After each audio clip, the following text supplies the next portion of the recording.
দোকানেতো wine শ্বপো হয়, কিন্তু wine শ্বপখিনি আমি পুৰা 24 ঘণ্টা খুলিব নিদিওঁ। ওয়াইন শ্বপখিনি অলপ আগতীয়াকৈ বন্ধ কৰি দিওঁ।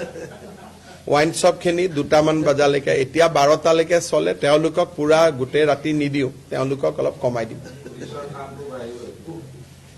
নহ'লে এমপ্লয়মেণ্ট নহ'ব, সেইকাৰণে। কিন্তু ওয়াইন শ্বপখিনি গোটেই ৰাতি দিলে অলপ বেয়া হ'ব, সেইকাৰণে সেইটো এতিয়া ওয়াইন শ্বপখিনি 12টাত হয়, গুৱাহাটীত 2টালৈকে কৰি দিম। বাকী জেগাত 12টাই থাকিব।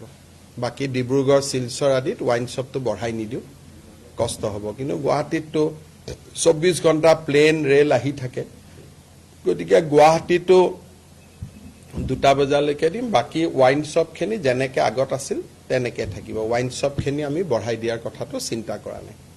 পিছত যদি কোনোবাই দাবী কৰে, ৰাইজে কয়, বেলেগ কথা। কিন্তু আজিৰ মুহূৰ্তত আমি এইটো নৰ্মেল শ্বপছ এণ্ড এষ্টাব্লিছমেণ্টৰ কাৰণে কৈছোঁ। দোকানেতো ওয়াইন শ্বপো হয়, কিন্তু ওয়াইন শ্বপখিনি আমি পুৰা 24 ঘণ্টা খুলিব নিদিওঁ। ওয়াইন শ্বপখিনি অলপ আগতীয়াকৈ বন্ধ কৰি দিওঁ। ওয়াইন শ্বপখিনি 2টামান বজালৈকে, এতিয়া 12টালৈকে চলে। তেওঁলোকক পুৰা গোটেই ৰাতি নিদিওঁ, তেওঁলোকক অলপ কমাই দিওঁ।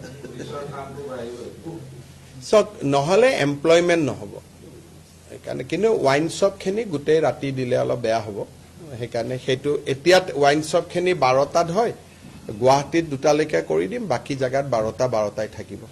বাকী ডিব্ৰুগড়, শিলচৰ আদিত ওয়াইন শ্বপটো বঢ়াই নিদিওঁ, কষ্ট হ'ব। কিন্তু গুৱাহাটীততো 24 ঘণ্টা প্লেন ৰেল আহি থাকে, গতিকে গুৱাহাটীতো 2টা বজালৈকে দিম। বাকী ওয়াইন শ্বপখিনি যেনেকৈ আগত আছিল তেনেকৈ থাকিব। ওয়াইন শ্বপখিনি আমি বঢ়াই দিয়াৰ কথাটো চিন্তা কৰা নাই।